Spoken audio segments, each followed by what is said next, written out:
Salut tout le monde, j'espère que vous allez bien. Première vidéo de l'année Achat Manga. Et pour l'occasion, du coup, on se retrouve à nouveau en librairie. Et c'est parti, on est en librairie. Donc là, il y a déjà pas mal de petites choses juste devant.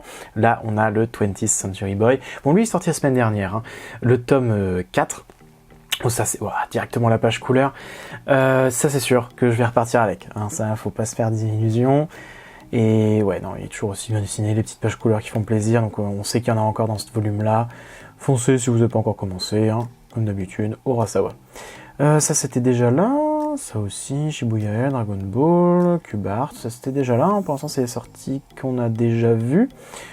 Spider SWAT, Journée Beyond Heaven, tome 2, ça je suis pas sûr qu'on l'ait vu.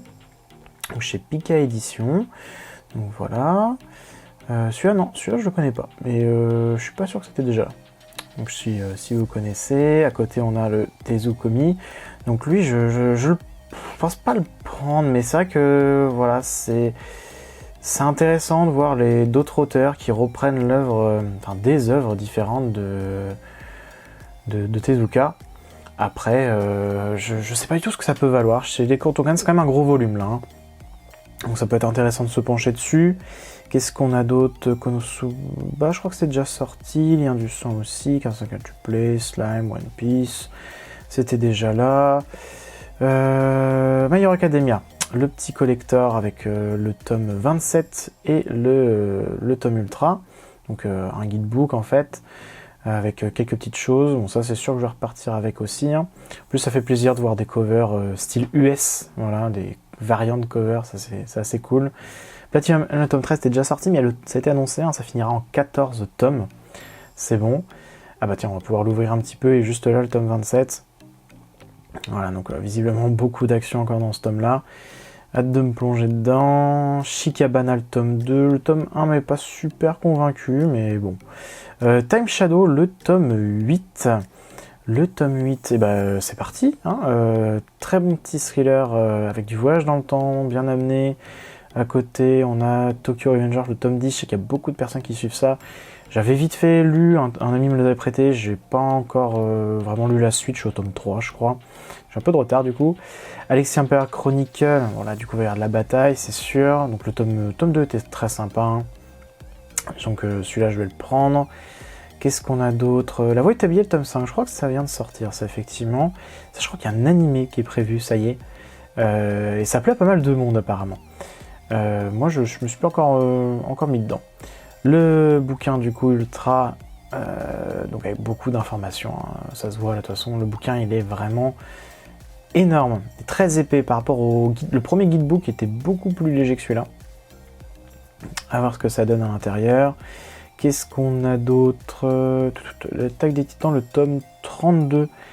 Je sais que ça va finir en 34 tomes, je sais pas s'il vient de sortir seulement. Moi je fais les colossaux, donc je les connais pas trop. Joe de Lyon, je crois que ça par contre le tome 19, ça vient de sortir, ou la semaine dernière. Pas beaucoup plus avant. Je suis très en retard sur Jojo. Killer Inside, parce que j'ai fait que les trois parties. Killer Inside, c'est un très bon thriller, et je peux que le conseiller. Ça, je vais partir avec, c'est à peu près sûr aussi. On a le Beastar, le tome 14. Très très bon manga, ça. Foncez sur ce manga, il est génial. Qu'est-ce qu'on a d'autre? Là, on a une petite nouveauté. Hop, Sirène, ou Sirène plutôt. Ok, donc ça, du coup, visiblement, au dessin et tout, ça semble... Ouais, puis voilà, donc ça doit être un thriller, quelque chose dans le genre. Pourquoi pas. Après, les nouveautés, en ce moment, j'ai vraiment pas le temps. Il y a beaucoup trop de sorties, là, ça commence à... Voilà. La gameuse et son chat. Ça faut que je passe à ma copine. Faudrait qu'elle le prenne ou que je le prenne, je sais pas. Mais j'ai vu le premier chapitre, c'était mignon. Parasite amoureux, je crois que c'était déjà là. Mao, tome 4, je ne sais plus. Ça avance doucement, ça j'ai l'impression. Si c'est seulement tome 4, Gigant, le tome 6. Non, il me semble que c'était déjà sorti. Le tome 6 de Parasite, ça par contre, ça n'était pas sorti. Et ça fait plaisir parce que c'est vraiment très bon manga Parasite. Je suis vraiment content qu'ils aient réédité, sinon je pense que je serais passé vraiment à côté. Très content. Aozora Yel, ça j'en ai entendu parler. Tome 1 et tome 2 qui sortent en même temps chez Pika Édition. Donc une autre nouveauté, par contre mise un peu en retrait. Voilà, pour le coup, c'est mis sur le côté. Et je sais même pas de quoi ça parle. J'ai pas du tout eu le temps de me renseigner. Encore une fois, les nouveautés, c'est très compliqué de se renseigner dessus parce que il y a trop de mangas là que je fais en même temps. Donc j'essaye de calmer un peu le jeu. Ce manga-là, ma copine l'a pris parce qu'elle travaille en pharmacie justement. Et bah, elle m'a dit que c'était très sympa. Par contre, que j'aimerais peut-être pas parce qu'il faut que l'univers parle un peu visiblement pour ça, pour accrocher. Mais le dessin était pas mauvais. Je verrai. 104 tomes. C'est une petite série, donc peut-être que je prendrai le temps de la lire. Chobit, le tome 5. Bon, ça c'est sûr, voilà, c'est du clan. Bon, je peux pas vous l'ouvrir parce que c'est blisterisé. Mais ça va être très bien, ça. Y a pas de souci. Qu'est-ce qu'on a ici? Le tome 25 de Yamada-kun. 25 tomes. Et j'ai jamais entendu parler de ce manga. Waouh, ça prouve que franchement je suis vraiment fixé sur un truc, le côté... C'est cool avec les vidéos en fait, je m'intéresse un petit peu parce qu'il y a du côté shoujo et puis je pense qu'on peut tomber sur des choses intéressantes parfois quand même. Mais c'est vrai que j'ai un gros manquement. Là le yaoi forcément, ça c'est vraiment pas un genre qui m'intéresse, qui fait pour moi. Tiens, Killing Stalking, là ça va, il y a eu un gros problème avec ce manga, là c'est en lecture FR. Ça a eu un gros problème avec ce manga là parce qu'il était mis en devanture dans des espaces culturels en mode shoujo. Alors que pas du tout, c'est une romance, mais violente, faut vraiment pas s'y plonger. World on Harem, il y a un animé qui est prévu, une autre en contraire. Present School, qui est un ecchi, mais qui est très comique, et on me le conseille beaucoup, en vrai. Mais il y a 26 tomes, j'ai beaucoup de retard. J'ai quelques autres ecchi que j'essaye de me faire en plus, parce que je suis pas un gros lecteur de ecchi, mais j'essaye d'en lire un petit peu de temps en temps, parce qu'il y a des choses quand même très sympas là-dedans. Sailor Moon, voilà, Eternal Edition, une putain de belle édition quand même pour ce manga. Ouais, les Sailors, c'est iconique, donc c'est très bien qu'ils aient fait cette édition. Et puis il y a toujours les petits Kingdom. Ça, ils vont la laisser là, ils sont trop contents. Le gérant adore Kingdom ici. Donc voilà. Cannibal, tiens, mais on en a parlé tout à l'heure. Cannibal, il me disait que c'était un des meilleurs thrillers de 2020, avec qui sera en 4 tomes, celui-là, je crois, avec justement The Killer Inside dont on parlait. Et je suis vraiment d'accord avec Killer Inside, c'est vraiment très cool. Donc ça serait peut-être le deuxième thriller, il faudra peut-être que je regarde ça. Adam, Dahlia, Yawara, Karonugo aussi, j'ai vu, tome 15. Et puis voilà, je pense qu'on a fait le tour un petit peu. Bon, après, il y a peut-être aussi deux mangas que j'ai pas forcément vus parce que je les connais pas trop, mais là, il y a plein de sorties qui sont déjà faites. Enfin voilà, on a quand même vu pas mal de choses, grosse sortie quand même cette semaine, mais on va voir ça tranquillement chez moi. Et voilà, intro très courte, j'avais envie de vous emmener directement en librairie, ça me faisait plaisir, surtout qu'il y avait beaucoup de choses à voir, et moi j'ai craqué sur pas mal de petites choses, donc on va voir ça tout de suite. Tout d'abord, le tome 6 de Tombé du ciel. Alors, si vous savez pas qu'il y a de l'ecchi dans ce manga, cette couverture vous le prouve bien en tout cas, mais il faut pas oublier surtout qu'on rigole énormément à la lecture de ce manga. J'ai pas encore lu le tome 6, mais pour l'instant les tomes 1 à 5 qui sont juste là étaient à mourir de rire, vraiment. Je vais me plonger dedans très rapidement, c'est sûr, même s'il y a d'autres petites choses qui me tentent bien avant ça. Et il y a aussi le tome 7 qui est en cours, qui devrait pas tarder à arriver aussi, sachant qu'il est déjà sorti, c'est moi qui suis en retard sur la série. Time Shadow, le tome 8 qui est enfin sorti, et pour le coup, là, je me suis fait avoir, c'est-à-dire que il est tombé, le tome 7 est tombé dans les bas-fonds de ma PL, et je l'ai totalement zappé. Quand j'ai vu le tome 8 sortir, j'ai fait mais c'est bizarre, je me souviens pas du tome 7. Je suis rentré chez moi, j'ai regardé en bas là, parce qu'ils sont juste ici, ils sont cachés par la hauteur de la caméra, et il n'y a pas le tome 7. Du coup j'ai regardé en APL, et juste en dessous de 5-6 volumes, le tome 7 était là, j'ai fait oh merde. Du coup c'est sûr que ce week-end je rattrape mon retard sur le tome 7, et du coup le tome 8 je pense que je l'enchaîne en même temps, parce que c'est une très bonne histoire, avec des retours dans le temps. Et c'est pas souvent les mangas avec du retour dans le temps qui est plutôt bien géré. Et pour le moment, jusqu'au tome 6 du coup, c'est bien géré. Tome 7-8, je sais pas encore. Et je sais pas combien de temps ça peut durer. Ça peut être loin quand même les mangas avec des boucles ça refait la même histoire et tout. Il y a de l'évolution à chaque fois et ça du coup ça fait que c'est pas ennuyeux. Moi j'attends de voir quand même comment ça va continuer. Le tome 5 de la réédition de Chobit. Donc toujours du Clamp, toujours chez Picard. Et ça, il est blisterisé parce que dedans il y a un marque-page, donc je vais pas l'ouvrir maintenant. Chobit c'est quand même vachement bien comme histoire, et en plus ça pose des problèmes de société actuelle sur des choses qui pourraient arriver en fait plus tard, vraiment. Ça c'est la question qu'on se pose aujourd'hui avec toute la création d'IA et qui essaye de ressembler à notre image, les gens qui essayent de faire ça, ça pourrait clairement donner ce genre de situation. Et bon, après il y a une autre problématique du du Chobit justement, le robot peut-être plus puissant que les autres et tout, etc. Je vous laisse découvrir quand même. De toute façon, c'est du Clamp. Hein. Vous savez mon avis sur le Clamp. Faut tous les lire. Ils sont tous très bien à leur manière. Et Chobit n'échappe pas à cette règle. Lui, il faut que je lise vite avant de l'abîmer à cause de sa couverture mat. Vous le savez, hein, le tome 6 de Parasite qui est sorti. Vous savez déjà que moi j'aime beaucoup. J'ai découvert ça vachement en retard parce que j'ai découvert ça avec cette réédition-là. Le manga du coup s'approche de sa fin. Donc on sera terminé là cette année, en 2021 au niveau de la réédition. Et bah, c'est des mangas qui sont encore une fois très quali mais juste très fragiles. Je vais me dépêcher de le lire pour pouvoir le mettre sous pochette plastique. Je vais essayer de nous trouver une petite image couleur justement pour... Ah bah nickel. En fait ça commence directement par ça. Yop là. Pour montrer un petit peu, moi j'aime beaucoup quand même les couleurs qui sont comme ça dans le manga. Ceux de l'époque. Ça me rappelle les heures de Dragon Ball et compagnie. Ça me fait plaisir de me replonger dans cette époque du manga en fait. Le tome 3 de The Alexi Empire Chronicle, sachant que le tome 2, du coup, bah finalement, moi j'ai beaucoup aimé, hein, malgré le petit truc qu'on m'avait dit sur la romance potentielle qui casse la chose. C'est vrai que ça dure un chapitre complet, c'était pas très utile effectivement, ou alors ça aurait été peut-être à intégrer un peu plus tard et de manière moins à l'eau de rose à la limite vu ce que le manga dégage en fait. C'est pas très cohérent de placer ça en plein milieu. Et pourquoi pas. Et là ce qui va se passer dans le tome 3, bah, normalement ça va être une grosse bataille quand même vu la fin du tome 2, comment ça se passe. Et bah du coup ça va être les deux là qui vont se battre. Et je pense que ça va être franchement intéressant. Encore une fois pour moi c'est vraiment le Berserk Kingdom-like, hein, quelque chose qui est beaucoup plus accessible pour tout le monde. Et bah, c'est très agréable à lire. Le tome 2 de Sailor Moon, voilà, l'Eternal Edition, toujours avec ses superbes couvertures. Moi j'adore, en plus elle brille, je sais pas si ça se voit forcément à l'écran, et si vous avez pu mettre la main dessus, peut-être faire attention à ceci, j'espère que ça va pas déflouter, mais il y a pas mal de personnes qui ont un problème où c'était décalé la ligne pour ranger sur le manga. Moi j'ai de la chance, c'est au milieu, j'ai pas du tout fait attention au moment de l'achat, j'ai vu qu'il y en a certains qui ont eu ce souci là, donc peut-être faire attention si ça vous intéresse et de continuer. Donc là avec Sailor Mercury qui est en plein milieu, moi ça me permet de découvrir le manga, je le connaissais pas, et le côté Magical Girl, c'est quelque chose que j'aimais beaucoup dans mon enfance. Je regardais beaucoup de tout ce qui était Doremi, Sakura chasseuse de cartes, etc. C'est des choses que je regardais il y a très longtemps là maintenant. Ça remonte vraiment quand je suis en train de dire ça, surtout Doremi. D'ailleurs, il y a un film d'animation, je crois, qui est prévu là-dessus. Bref, c'est sûr que je vais le regarder en plus. Franchement, si vous aimez les Magical Girls, et c'est dans l'esprit un petit peu, voilà, comme je l'avais dit, de Clamp un petit peu. Si vous aimez un peu tout cet univers-là, logiquement, vous devriez aimer. Et là, cette semaine, pas mal de Kion, hein, quand même, en termes de sortie.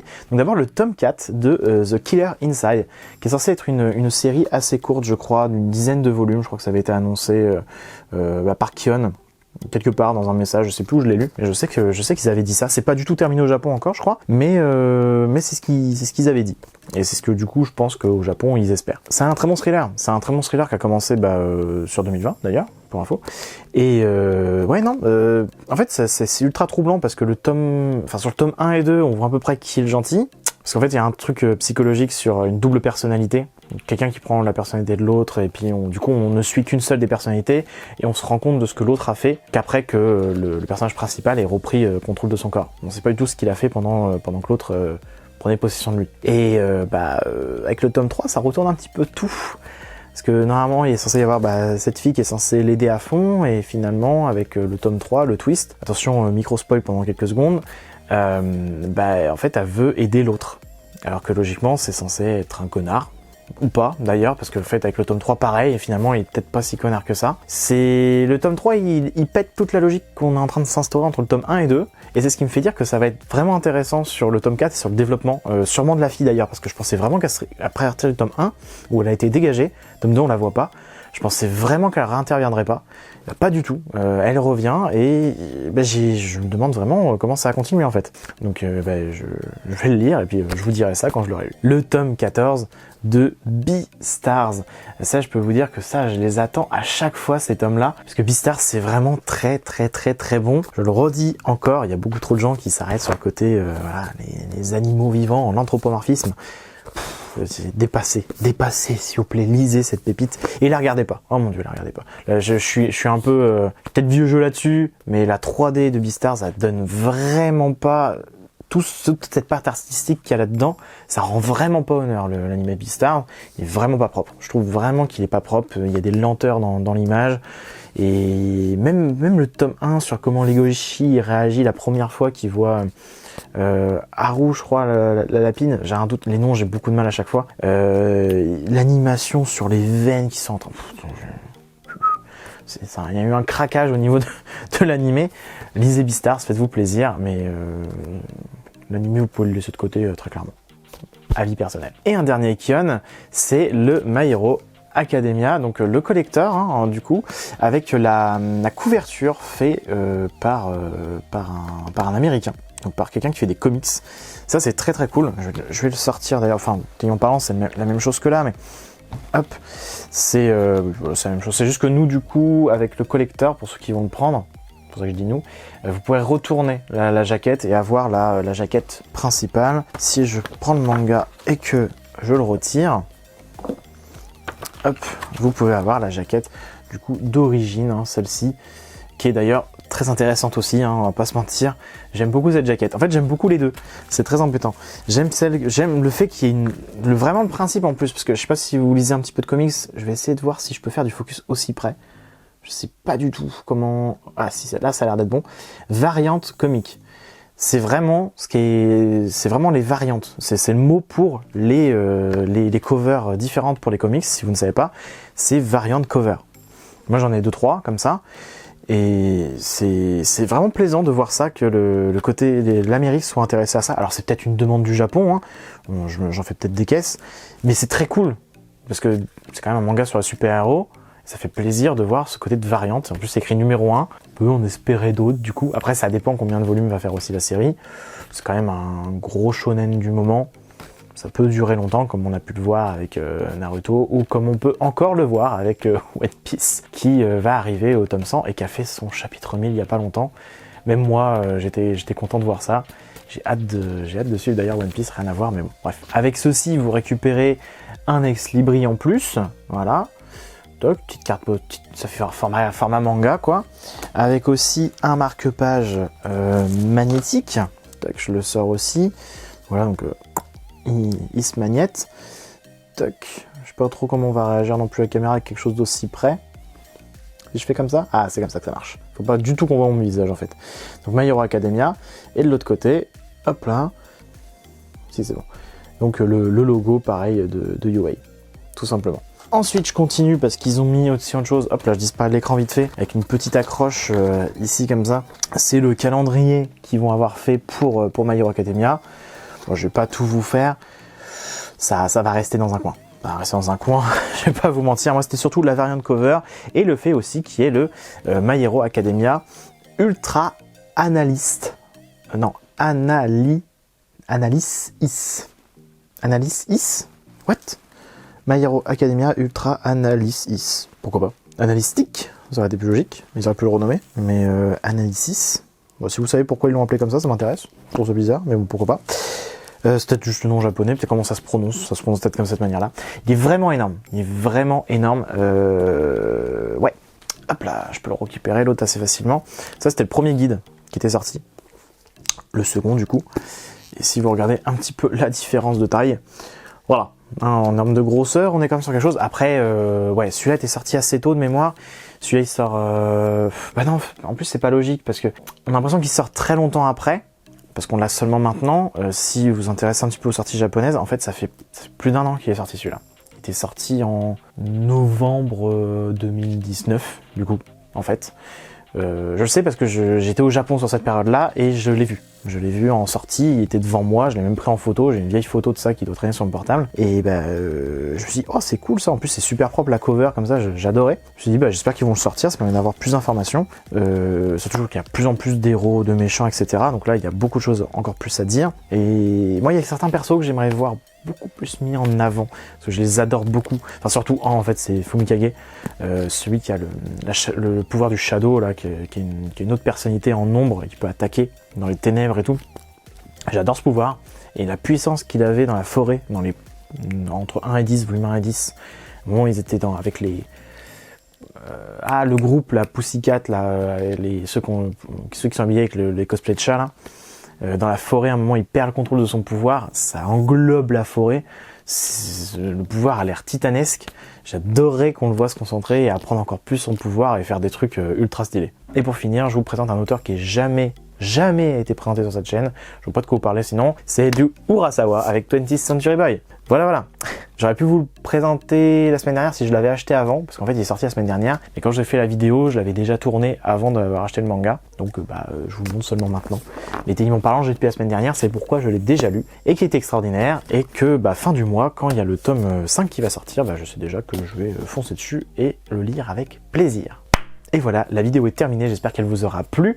Aussi, j'en profite pour vous donner une petite information. Mercredi sortira du coup ma vidéo des coups de cœur de l'année 2020. Petite vidéo que je vais tourner juste après celle-ci en fait pour moi. Et dedans, je vais prendre vraiment mes coups de cœur. Donc il n'y aura pas tous les mangas parce que j'en ai lu beaucoup trop. Ça sera vraiment ciblé sur quelques titres. Et je vous laisserai découvrir ça mercredi prochain. Et aussi, je vais tourner ma vidéo des lectures du mois de décembre, mais qui arrivera du coup la semaine d'après. Donc le mercredi encore après. Voilà, donc ça commence à faire déjà quelques vidéos que je suis en train de prévoir pour vous et sur la chaîne. Donc je commence vraiment à me motiver vraiment à fond là-dedans. J'ai même des idées pour février et tout. Enfin bref, on verra ça plus tard. Dans tous les cas, si la vidéo vous a plu, n'hésitez pas à laisser un petit commentaire, ça fait toujours plaisir, à la partager et à la liker. Et à vous abonner si ce n'est pas encore fait. Je vous dis à très bientôt. Salut!